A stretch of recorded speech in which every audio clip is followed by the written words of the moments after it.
Bakit kayo humihiling ng 1,333,000,000 for 2024 sa inyong traveling expenses, pero ipinagmamalaki ninyo na 39.7 million lang pala ang nagastos ninyo for 2023 for traveling expenses? Hindi ba isa itong napakalaking kahunghangan? Ito po ay galawan ng kupitero. Ipaliwanag nyo nga sa taong bayan yan kasi wala po kasing hearing ang budget ng Kongreso, ng Senado man at ito ng House of Representatives. Wala kayong makikita dyan na pauupiin at uusigin. Kasi nga, sila rin ang nagbibigay ng budget nila. Wala pong checks and balance ang natatanggap na budget ng Senado at Kongreso, ng House of Representatives. They have the power to decide kung magkano ang kanilang kukubrahin sa pera ng taong bayan.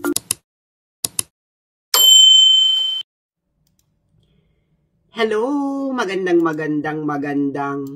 umaga po sa inyong lahat. Ito po ang inyong favorite American colony traitor na si Sas Rogando Sasot at tayo po ay magdi-discuss ng isa na naman pong nakakalokang issue ng Kongreso. Ito ay ang galawang kupit. Ayan, galawang kupit ng Kongreso. Ayan. Diyos mio, kayo ba ay nakikinig sa mga nangyayari sa Kongreso ngayon?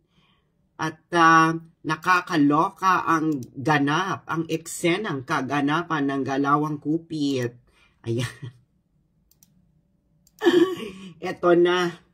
Diyos mio, Santissima Trinidad. Hello sa mga nasa Kidapawan bago natin i-discuss ang galawang kupit ng Kongreso. Ayan.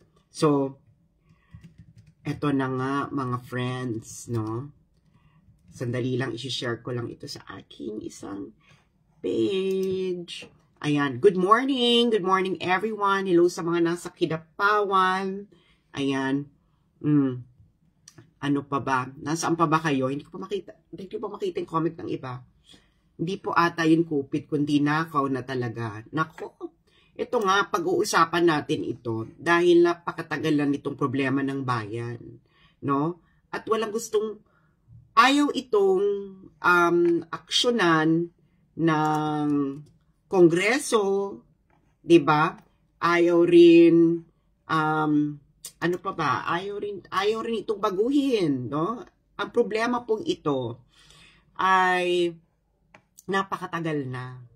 Okay?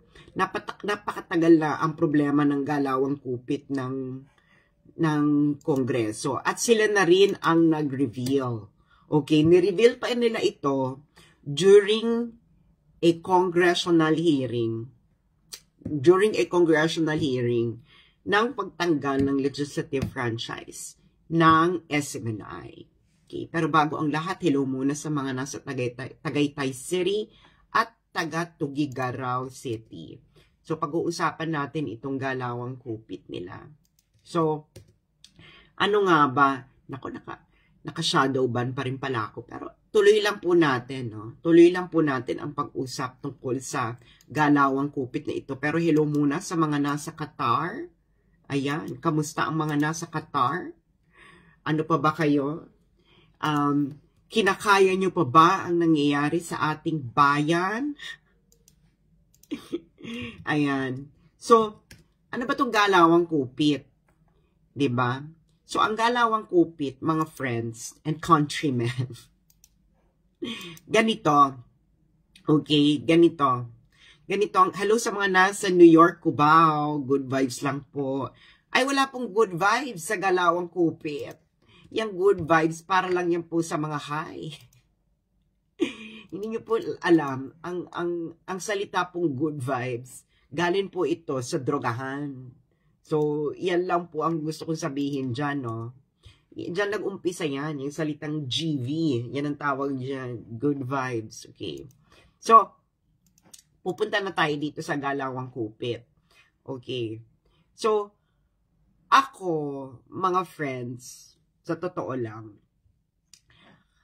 ang stand ko dyan sa legislative franchise hearing ng Kongreso laban sa SMNI is the same stand that I had during the franchise hearing ng ABS-CBN noon. Ang franchise ay ito po ay isang pribilehiyo na ibinibigay ng Kongreso at ang Kongreso rin po ay may karapatan na tanggalin ang franchise, hindi kabigyan ng franchise, etc.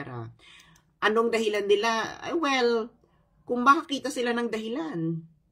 Yun lang ano doon, no?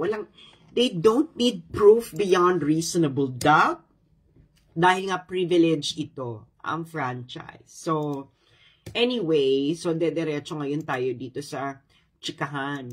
So, doon sa unang, alam niyo naman yung nangyari sa legislative franchise hearing ng Kongreso laban sa SMNI, pero hello muna sa mga taga-Almere, Buiten, the Netherlands. Ayan. So, eto na nga. Okay? Hello July. Na-miss mo ako. Na-miss din kita. Charot. Anyway, so eto na nga. During the first franchise hearing ng SMNI, okay, pinabulaanan or kinontra ng financial officer ng Kongreso, ng House of Representatives, ang claim daw ng source ni Ka Eric Celis na 1.8 billion ang travel expenses ni House of Representatives, ng Speaker ng House of Representatives na si Martin Romualdez. Hindi na 1.8. So in total daw, ang House of Representatives daw ay meron lang daw 39.97 million travel expenses, 39.7 million. So, yan ang sabi nila ha, 39.7 million. Pero ang nakakaloka kasi, mga friends, ang nakakaloka kasi, kung 39.7 million lang pala, ang gagastusin ninyo, okay, ano na ba ngayon? December na, okay, 39.7, maliit nga, di ba, maliit. Pero bakit ang travel expenses ninyo sa 2023, ang hiniling po nila na travel expenses ng 2023 budget ng House of Representatives ay 2,066,245,000. So, ulitin ko, ang hiniling nilang budget for traveling expenses for 2023 ay 2,066,245,000. Yan ang nakalagay sa General Appropriations Act for the fiscal year 2023. Yaan ang traveling expenses, ang budget na hiniling ng House of Representatives. Okay? 2,066,245,000. Ngayon, ang sabi nila, ang nagastos lang daw nila ay 39.7 in total. Okay? So, bakit ka humiling ng 2,066,245,000 for your traveling expenses ng 2023? Pero ang iyong gagastusin lang pala ay 39.7 million. Sa mga ordinaryong mamamayan, sa mga mabubola nila, okay? Iisipin nila, ay, ang galing-galing naman ng House of Representatives, 2,066,245,000 ang hiniling na lang travel expenses, pero 39.7 million lang pala ang ginastos nila. So, papalakpakan sila ng mga taong walang alam. Pero ganito yan, mga friends, no? Ginagawa kayong mangmang na mga ito. Hindi ka po pwedeng humiling ng budget ng ganyan kataas, tapos ang gastos mo lang pala ay 39.7 million. Saan mapupunta yung hindi mo ginamit? Okay? May tawag dyan. Ang tawag dyan ay savings. Okay? Gagawin nila, i-declare nila yung savings. Okay? So, imagine, friends, okay? Ang hiniling nila ay 2,066,245,000. 66,245,000. Yan ang hiniling nila. Okay? Ngayon, saan mapupunta? Okay? Saan mapupunta ang 2,026,000,000? Saan mapupunta? Okay, ulitin ko mga friends, Ang hiniling na budget ng House of Representatives na nakalagay sa General Appropriations Act for the fiscal year 2023 ay 2,066,245,000. Ang ginastos lang daw nila according sa kanilang Senate, sa congressional hearing ng legislative franchise ng SMNI ay 39.7 million. Ang layo, di ba? 2 billion yung hiniling mo. 2,066,000,000. Ang ginastos mo lang pala ay 39.7 million. So, saan mapupunta yung 2,026,000,000? Ipapaliwanag ko sa inyo. Ang sobra, ang 2,026,000,000 na yan ay idedeklara nilang savings. Okay? Savings. Pero mali ito. Mali ito. Hindi ito ang tamang konsepto ng savings. Ipapaliwanag ko sa inyo ang tamang konsepto ng savings. Okay? Kung kayo ay gusto ninyo pang malaman ng inyong mga kainuman, kasama sa bahay, kaibigan, ang galawang kupit na ito ng Kongreso ay i-share nyo lamang ang live na ito. Ay kung wala kayong pakialam, okay lang din naman. Okay. So, i-declare nilang savings yung 2,026,000,000. Hindi yan ang tamang konsepto ng savings. Ang tamang konsepto ng savings ay ganito. Halimbawa, humiling ka ng budget na 10 million for 50 laptops. Okay? Tapos, bumili ka ng 50 laptops. And because ang galing ng procurement mo, nakakuha ka ng mas mura o magandang deals, ang nagastos mo lamang for 50 laptops ay 9 million. Yung 1 million na yon, savings yon. Yun ang totoong konsepto ng savings. Okay? Kasi, binili mo yung 50 na laptop according to your plan. Kaya ka nga binigyan ng budget na 10 million dahil sabi mo 10 million ang gagagastos sa 50 laptops. Dahil doon ay nakakuha, pero magaling ang procurement mo, nagkaroon ka ng magandang deals, 9 million lang nagastos. Yung 1 million na yun savings. Ito ang maling konsepto ng savings. Humiling ka ng 10 million for 50 laptops. Pero, ang nabili mo ay 30 laptops for 9 million. Yung sobra doon, hindi yung savings. Ibig sabihin, may mali. May mali sa lahat. Pagkuha mo ng budget, pag-request mo ng budget kasi poor planning. Ikalawa is baka kinupit. Diba? Bakit ka 30 laptops, 9 million? Diba? Hindi, yung natira doon, hindi yung savings. Sa inyong mga pang-araw-araw na buhay, sa mga magulang na nandito, alam nyo ang galawang kupit na ito, lalo na ng mga magulang. Lahat tayo naging estudyante, so siguro kahit isang beses sa isang buhay natin ay ginawa natin ito. Halimbawa sa school, ang school project ay 150 pesos. Tapos pupunta ka kay nanay or tatay, hihiling ka ng 500 pesos. Pero hindi mo sabihin kay nanay na 150 pesos lang yung ginastos mo. Yung natitira doon, i-declare mo savings. Kupit ang tawag doon. So itong kongreso, humiling sila ng 2,066,000,000. Okay, 2,066,000,000 for 2023 for traveling expenses alone. 39.7 million lang pala ang kaya nilang gastusin, which is reasonable. So ngayon, yung matitira dyan, i-declare nilang savings. Ngayon, mga friends, ang savings kasi, pag dineclare mo yung savings, pwede mo na yung gamitin sa ibang bagay. Okay? Isang dating auditor ng government department, sinabihan ako na practice talaga nila yan. Okay? Practice talaga nila yan. Ang ginagawa, at the end of the year, paghahati-hatian yan. Kuha nyo na. Na-declare ang savings, gagamitin sa ibang bagay na nandun sa budget at paghahati-hatian nila. Yan ang katotohanan dyan.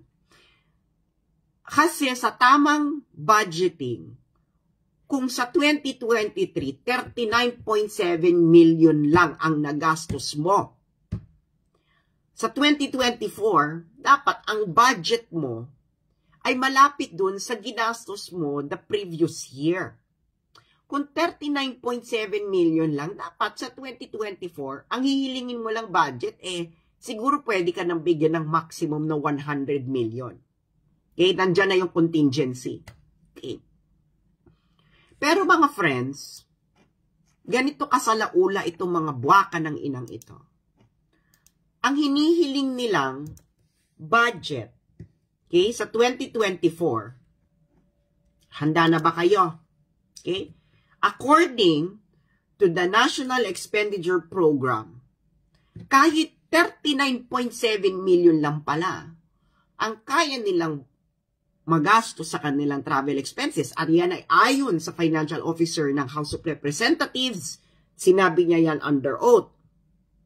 Bakit ang hinihiling nyo sa 2024 ay 1.3 billion? Okay, 1,333 million. Bakit yan ang hinihiling ninyo? 39.7 lang pala ang kaya nyong gastusin. So sa makatuwid, para kayong mga estudyante, okay? Lahat tayo naging estudyante, alam natin itong galawang ito. Na humihiling kay nanay at tatay ng 500 pesos. Pero ang school project lang pala ay 150 pesos. Bakit ganun ang galawan ng estudyante? Dahil nga, yun ay kupit. Okay? Gustong kumupit. Kayo dyan, sa House of Representatives, ginagawa ninyo yan dahil gusto ninyo nyong kumupit. Wala pong rason kung bakit kayo hihiling ng 1.3 billion for traveling expenses ng 2024 kahit ang according sa inyo, ang nagastos nyo lamang ay 39.7 million. Tama? Dekada na itong practice na ito, matagal na ito. Ayaw nyong baguhin.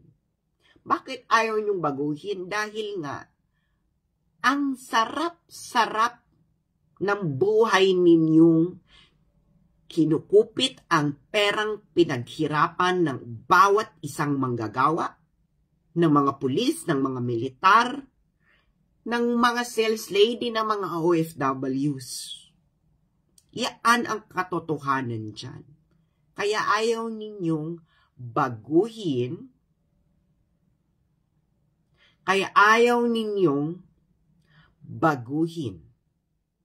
ang sistemang kupit na ito.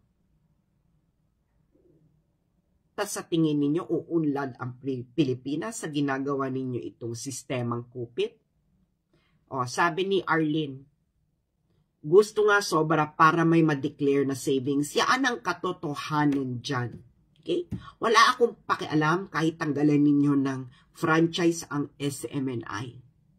My stand there is my same stand sa ABS-CBN.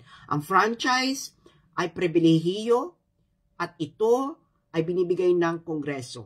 At ang Kongreso ang may karapatang mag-analyze kung ang franchise ay nilalabag sa kung anumang paraan. So wala akong pakialam dyan. Tanggalan nyo ng franchise ang SMNI. Kung gusto ninyo, go. Katulad ng nangyari sa ABS-CBN, go. Pero, kailangan nating bumalik pa ulit-ulit sa usaping ito. Na, bakit kayo humihiling ng 1,333,000,000 for 2024 sa inyong traveling expenses, pero ipinagmamalaki ninyo na 39.7 million lang pala ang nagastos ninyo for 2023 for traveling expenses. Hindi ba isa itong napakalaking kahunghangan? Ito po ay galawan ng kupitero. Ipaliwanag nyo nga sa taong bayan yan kasi wala po kasing hearing ang budget ng Kongreso, ng Senado man at o ng House of Representatives. Wala kayong makikita dyan na pauupiin at uusigin. Kasi nga, sila rin ang nagbibigay ng budget nila. Wala pong checks and balance ang natatanggap na budget ng Senado at Kongreso, ng House of Representatives. They have the power to decide kung magkano ang kanilang kukubrahin sa pera ng taong bayan. Wala kang makikitang pauupuin nila dyan at uusigin kung bakit 39.7 million ang ginastos lang pala nila ng 2023 pero humingi sila ng 1.3 billion for 2024. Pag ibang departamento ang gumawa ng ginagawa ninyo, House of Representatives, pauupuin nyo dyan yung head ng departamento na yon at pahihiyain nyo sa taong bayan. Pero kayo, ipaliwanag ninyo sa taong bayan. Ipaliwanag ninyo sa taong bayan. Bawat isa sa inyo. Bakit? Ano ang moralidad? Na humihingi kayo ng 1.3 billion for traveling expenses sa 2024, pero ang nagastos nyo lang pala sa 2023, according to you, ay 39.7 million. Hindi ba isa itong malaking kahunghangan, kalapastanganan sa bayan? Diba? Oh, sabi ni Concepcion na ulaw pa sila from 2.66 billion to 1.399 billion. Alam nyo kung bakit? Kasi ilalagay na, iikot na naman nila yung pwede nilang pagkunan ng savings. Maraming pwede kasing pagkunan ng savings. Katulad na dyan, merong nakalagay professional services. Ang malaki ng professional services, ha? May extraordinary funds. Pwede nilang ikot-ikutin yung iba dyan. Okay? Pero yun ang malaking question. Bakit kayo humihingi ng 1.3 billion for 2024? 39.7 million lamang ang inyong nagastos for traveling expenses. Hindi po ito fake news, mga congressman. Ito talaga ay sinabi ninyo sa hearing ng House of Representatives. Itong nakalagay sa dokumento sa General Appropriations Acts for the year 2023 as a National Expenditure Program for 2024. Ang hinihiling ninyong traveling expenses for 2024 ay 1.3 billion. Ang kaya nyo lang palang gastusin ay 39.7 million. So saan nyo ngayon? Bakit ganun kalaki ang hinihiling ninyo? It's not even 50% of your actual expenses ang hinihiling ninyong budget, not even 50% more. Okay? 1.3 billion is how many percentage more sa inyong actual expenses? Diba? Diba? So, ano ngayon ang dahilan ninyo? Kayong mga nakikinig sa akin, pag-usapan ninyo sa inyong inuman, sa inyong kapagkainan, itanong ninyo sa inyong mga sarili, tama ba ito na ikaw ay may actual expenses lamang na 39.7 million, pero ang hihingin mong budget ay 1.3 billion? Tanungin ninyo ang inyong mga sarili kung may mga konsensya pa tayo bilang isang Pilipino. Tanggap ba natin to? Ganito na ba kasama ang budhi natin ng mga Pilipino? Tanggap natin na sasabihan tayo na 39.7 million lang pala ang kanilang travel expenses. Pero ang hihilingin nilang budget sa inyo, sa inyo, kasi kayo ang nagbibigay ng budget at pinaghirapan ninyo yan. Di ba, nagkautang-utang na nga kayo sa Bombay eh. 'Di ba? Lubog na nga kayo sa utang, 'di ba? Dahil imbes na gamitin ninyo yung pinambayad ninyong buwis sa mas may importante pang bagay kaysa ilagay sa bulsa ng mga buwayang ito, binabayad nyo pa ng tax, ng income tax, at religious kayo nagbabayad ng income tax. So, kinukuha nila to sa inyo. So, tanungin ninyo sa inyong mga sarili. 'Di ba?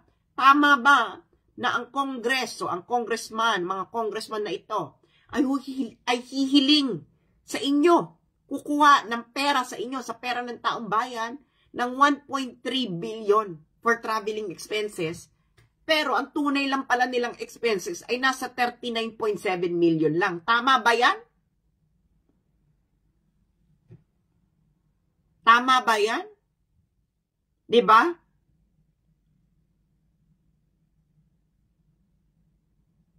Tama ba yung ginagawa nila?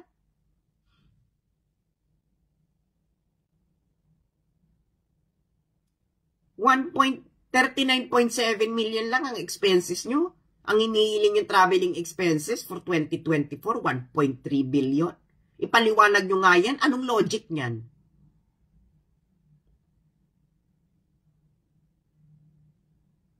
Diba? Tanggalan nyo na ng franchise ng SMNI para matigil na. Para bumalik na tayo sa totoong issue ng bayan. Dahil ito ay ilang dekada ng problema. Hindi nyo pa maresolba. Gusto nyo, paulit-ulit lang kayong kumupit ng kumupit? Oh, di ba ang savings ay kupit? Hindi yan dahil efficient kayo. Dahil kung efficient kayo, hindi kayo hihiling ng budget na ganun kalaki.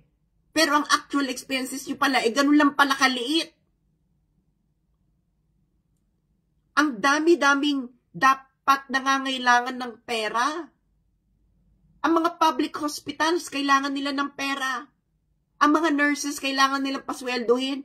Yung pera pala dyan ay nakatiwangwang lang pala sa inyo. Kayo, House of Representatives kayo. At inihintay ninyong madeklarang savings ang lahat ng sobra sa mga hinihiling ninyo para madeklarang savings nga. Para paghahati-hatian ninyo. Tama? Oh. Sige nga, I challenge ang mga fact-checkers ng Facebook kung sasabihin nilang mali ang sinasabi ko. Diba? 39.7 million lang ang expenses ninyo. Bakit ang hinihiling ninyo sa traveling expenses for 2024 ay 1,339 million.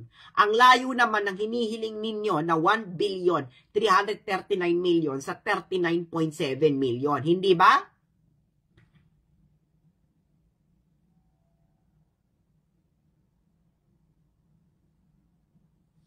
Oh, hindi talaga aasenso ang Pilipinas sa mga pinagagawa ninyo.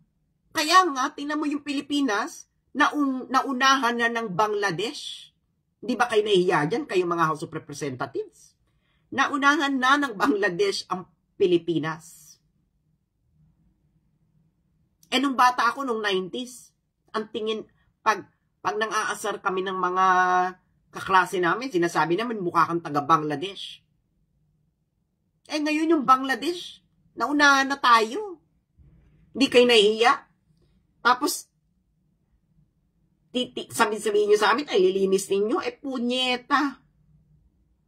Paano naging malinis? Paliwanag nyo nga sa amin, paano naging malinis na humihiling kayo ng 1 billion 333 million for traveling expenses on 2024. Ang gastos nyo lang pala ay 39.7 million. Pinagyabang nyo pa. Oh, ganyan nakakapala ng muka. Wala na kayong hiya. Wala. Ano pa kayo? Ang dami pa sa inyong makadiyos. Talaga bang makadiyos kayo? Ganitong ginagawa ninyo sa bayan. Oh. Kaya pigilan, hindi ako naniniwala sa mga makadiyos na yan. Ang tunay na makadiyos ay hindi ginagawa itong ganitong bagay. Can you imagine? Hihiling ka ng 1,339 million for traveling expenses? for 2024, ang gastos mo lang pala 39.7 million. Tama ba yan?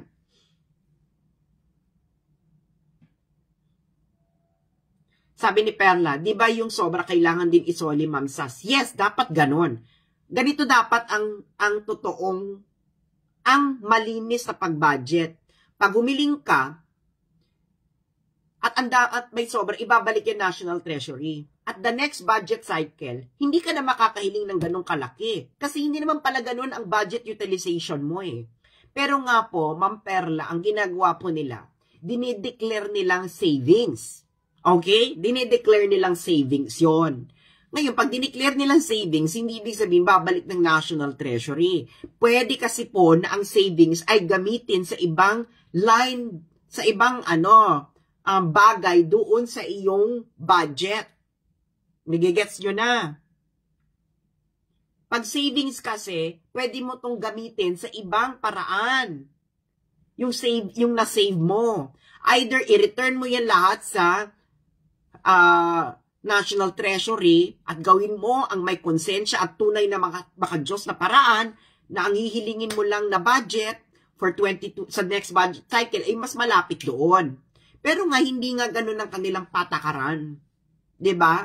Ang patakaran nila ay i-declare yung savings at sabihin na natin ilalagay nila yan sa ibang line item budget, like for example, bonus for mga trabahador ng House of Representatives. Pagkakati-hatian na nila yan. At ang masakit pa po, wala pong liquidation with resibo na requirement ang COA sa House of Representatives at Senado kung paano po nila ginagastos ang bilyong-bilyong binibigay ninyo, binabayaran ninyo kayong taong bayan sa Senado at Kongreso. At ito po ay isang practice na napakatagal na.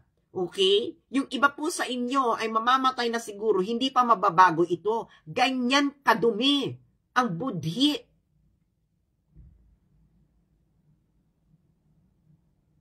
Nagigets ninyo?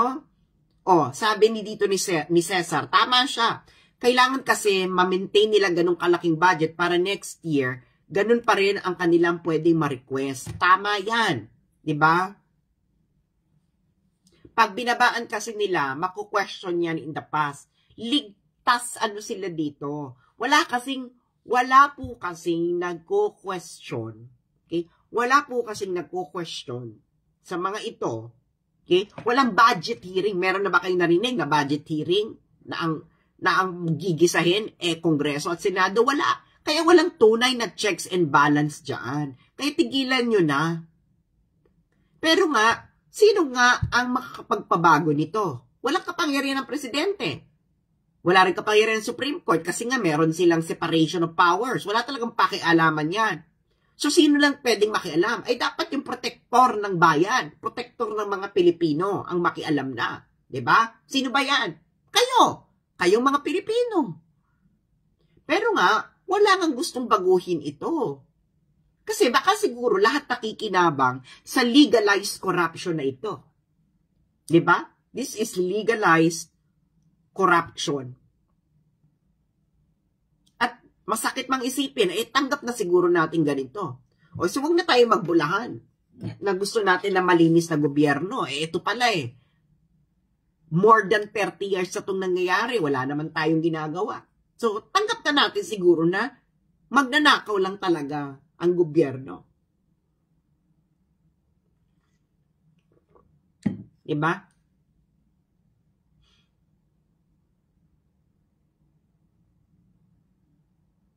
So, ganun yon.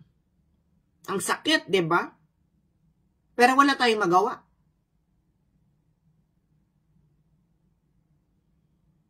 So, ano tayo? Anong klaseng bansa to?